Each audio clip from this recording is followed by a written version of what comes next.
Baik, kami lanjutkan diskusi malam hari ini. Bang Ferry ingin memberikan respon tadi. Pertama, dengan segala hormat sama abang saya, Bang Abalin, yang mengutip Google setelah searching gitu ya. Saya ingin mengutip undang-undang, Bang. Oke. Tapi Google itu memuat undang-undang. Yes. Di dalam Undang-Undang 18 tentang pangan itu, Bang, kemandirian pangan itu disebutkan kita nggak ada cerita 5%, 10%. Mandiri kita. Bukan tidak mandiri, swasembada. Pengertian swasembada Bang, swasembada pangan itu pengertian Orde Baru, Bang, di Undang-Undang Pangan nggak ada, Bang. Nanti kita bicara. Karena FAP saya kutip undang-undang dulu, Bang. Saya kutip undang-undang dulu, Bang. Saya kutip undang-undang soal kemandirian pangan di pasal 1 Undang-Undang Pangan itu, Bang. Nanti ada ketahanan pangan dan segala macam. Bang Nursid paham betul soal itu. Nah, di kemandirian sama sekali tidak 5%, 10%, Bang. Kita tidak bergantung kepada yang lain. Itu kemandirian pangan ya, Bang. Nah, yang kemudian menjadi tanda tanya tidak sekedar pangan tapi juga beras gitu ya. Saya menghargai data pemerintah. Data saya sudah jelaskan. Kurnia punya data 2025, saya jelaskan. Baik data FAO maupun data Kementan di 2004, kalau FAO itu sampai 2033 tuh datanya. Bahwa Indonesia hanya akan surplus beras di 2029. Ini ada benturan data nih. Prediksi kan? Ya, dia sama-sama prediksi. Ya, betul. Sama-sama prediksi. Prediksi. Jadi sama-sama prediksi dalam nuansa ilmiah diperbolehkan. Satu boleh bohong, satu boleh bilang jujur. Ibu bapak bangsa kita saling tuding bohong. Yamin dan Hatta itu saling tuding bohong. Nggak ada yang dilaporkan pidana. Oh, iya. Tapi karena perspektifnya konstitusional ya. Pasal 28F Undang-Undang Dasar bilang, saya itu kalau dapat data, informasi, boleh memahaminya, mengolah informasi itu, menyebarluaskan informasi itu dalam berbagai media yang saya miliki. Jadi itu hak konstitusional saya. Ya. Bolehkah warga negara mempertanyakan negara? Boleh. Bolehkah negara kemudian bertindak represif terhadap pernyataan? Tidak boleh. Ya. Sudah dijelaskan Kurnia. Apakah kemudian negara membuka wujud lainnya? Ya? Itu soal lain bagi saya. Yang jelas, Mbak itu punya hak konstitusional melaporkan saya.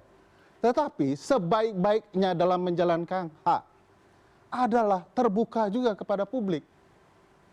Saya tidak menyerang Mbak dengan data yang saya miliki. Misalnya saya tahu data LBH Tani tidak ada di AHU. Saya tidak mau menggunakan itu. Itu hak. Tetapi gunakan hak Mbak dengan data-data supaya publik kita tercerdaskan. Yang bilang 2029 itu kita swasembada bukannya hanya FAO dan Kementan, tapi juga Pak Presiden awalnya. Oke. Pak Presiden pula yang berbelok dari 4 tahun menjadi 1 tahun.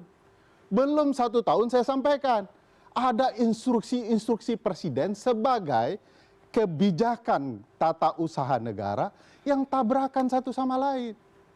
Boleh nggak saya mempertanyakan 7 Januari dibilang swasembada, tapi Maretnya masih diminta percepatan. Presiden sendiri itu, Kur. Oke, Mas Bolehkah sebagai warga negara saya bilang Presiden bohong? Sebelum ke itu. Iya, Presiden memproyeksikan 4 tahun.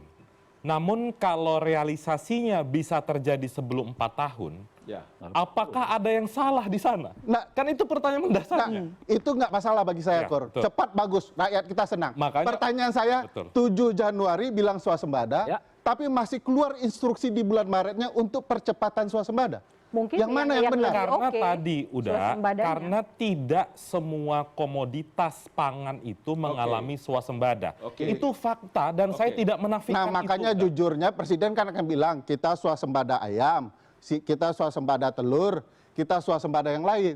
Tapi untuk mengatakan swasembada pangan itu nggak benar.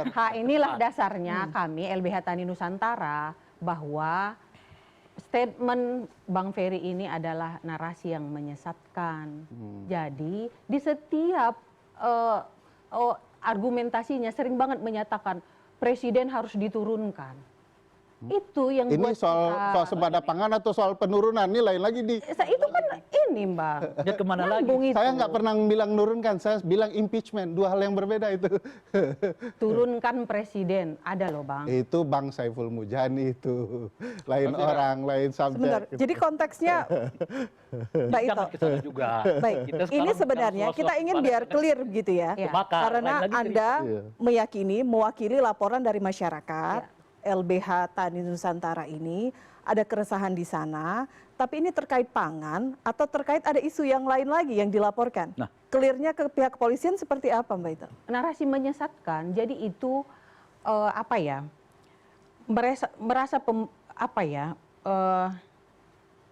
merasa dirugikan atas statement Bang Ferry Amsari karena merontokkan moral mereka, di mana mereka merasakan ini bantuan-bantuan pemerintah, lagi dikasih bantuan yang aturannya dia pendapatannya sekian jadi meningkat ke sekian gitu loh, Mbak.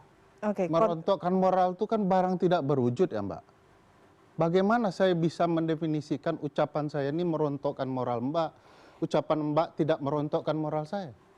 Makanya kan tadi saya bilang, Bang, bahwa kita ada di manusia ini adalah makhluk sosial. Belum tentu apa yang diucapkan Bang Ferry yang lain terima, begitu juga sebaliknya. Itu. Yang saya pertanyakan kebijakan pemerintah dan presiden yang rontok moralnya Mbak dan teman-teman Mbak, oleh karena itu melaporkan saya. Karena kami tidak terima bahwa pemerintah itu dikatakan bohong. Lah, kenapa itu hak konstitusional saya kan? Kalau ada tudingan Kan narasi sesat, Bang, masuk bahwa negara kita ini kalau Mbak bebas baca itu sejarah, artinya bertanggung jawab. Jadi Bang Ferry, DPR sendiri, kalau memang punya narasi yang menurut Abang benar, pertanggungjawaban, Bang. Kebebasan itu artinya bertanggung jawab. Buktikanlah di pembuktian laporan perlu kami. diketahui, Gitu dalam loh. konstitusional kita, bohong itu bisa dituduhkan DPR kepada presiden. Namanya perbuatan tercela. DPR setiap hari bisa bilang bohong kepada pemerintah. Sepanjang pemerintah bisa menjelaskan secara patut data versi pemerintah. Apalagi rakyat, boleh dong mempertanyakan. Iya, tapi Bang Ferry di sini tidak mengkritik, Oh gitu. tidak korektif. Oke, yang korektif dan mendidik itu seperti apa, Mbak? Bisa contohkan nggak? Bisa dikasih masukan yang aturannya. Contohkan. Kita kasih waktu? Kasih waktu bentar. Silakan contoh mengkritik yang baik. Saya mau belajar nih. Cara mengkritik yang mendidik, tidak menuding itu seperti apa untuk menjelaskan data. Berarti kan Bang Ferry itu kasih masukan di saat Bang Ferry punya data. Nggak, Mbak, kasih dong contohkan, Mbak. masukannya, Saya biar- nggak paham tuh. Contohkan gimana yang baiknya. Kan Bang Ferry mungkin pakar nih, di saat memang punya ilmu yang lebih bagus, di sini kurang, kasih dong masukan sesuai dengan data Bang Ferry yang punya. Itu yang dilakukan. Oke, baik. Berarti ada perbedaan pendapat begitu ya. Iya, Kalau menurut Anda, Pendapat tidak bisa dipolisikan. Kan kita buktikan dong dengan proses Iya, hukum. nggak apa-apa, Kan nggak warga apa-apa. negara Saya- punya hak Perbedaan konstitusi loh. pendapat Saya jangan masuk sedikit ya. diselesaikan di kantor polisi. Kalau berdasarkan diselesaikan di ruang perdebatan. Kalau Seperti malam berdasarkan ini. peraturan perundang-undangan, Mbak Fir, sebenarnya sudah ada pakem-pakemnya. Yang mana yang bisa dipidana, yang mana tidak. Karena Mbak Fir, kalau suatu undang-undang itu kan disusun oleh pemerintah dan DPR. Saya izinkan sedikit bacakan, Mbak Fir ya. Perbedaannya adalah di mana dikatakan menghina, di mana kritik. Kalau menghina itu perbuatan yang merendahkan atau merusak kehormatan atau citra pemerintah atau lembaga negara termasuk menista atau memfitnah. Tapi kalau kritik, hak berekspresi, hak berdemokrasi, misalnya melalui unjuk rasa atau menyampaikan pendapat yang berbeda dengan kebijakan pemerintah. Jadi mau gontok-gontokan dalam konteks masih ilmiah, ada hal yang jelas diperdebatkan, bagi pemerintah itu it's fine gitu. Apalagi saat ini pimpinan tertinggi pemerintah, presiden, sudah berulang kali mengajak tokoh-tokoh yang selama ini cukup kritis untuk mendiskusikan hal-hal yang terkait selama ini kebijakan negara yang banyak dikritik oleh masyarakat. Itu mungkin penegasan dari saya. oke, termasuk kita apresiasi apa yang dilakukan oleh Menteri Pertanian ya, Bang Ihsanuddin ya, karena sudah mengundang beberapa pakar begitu, Bang Ihsanuddin, ada beberapa rekan lainnya untuk kemudian membuka data. Artinya itu kemudian kan cara positif dari pemerintah untuk transparan. Saya kira cara Menteri Pertanian kemarin mengundang sejumlah pengamat, analis, dan hampir semua media massa, itu cara pemerintah untuk membangun kepercayaan publik, untuk ngebangun building market confidence, building public confidence atas yang saya sebut pada saat itu juga sebagai terpenuhinya kebutuhan beras.